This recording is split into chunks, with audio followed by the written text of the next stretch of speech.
فتبسم ضاحكا من قولها وقال رب أوزعني أن أشكر نعمتك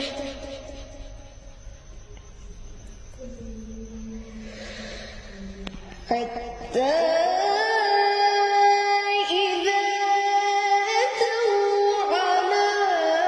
واد النمل قالت نملة يا أيها النمل ادخلوا مساكنكم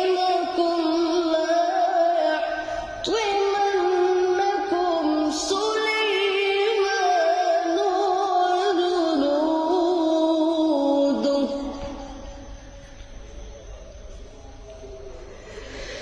لا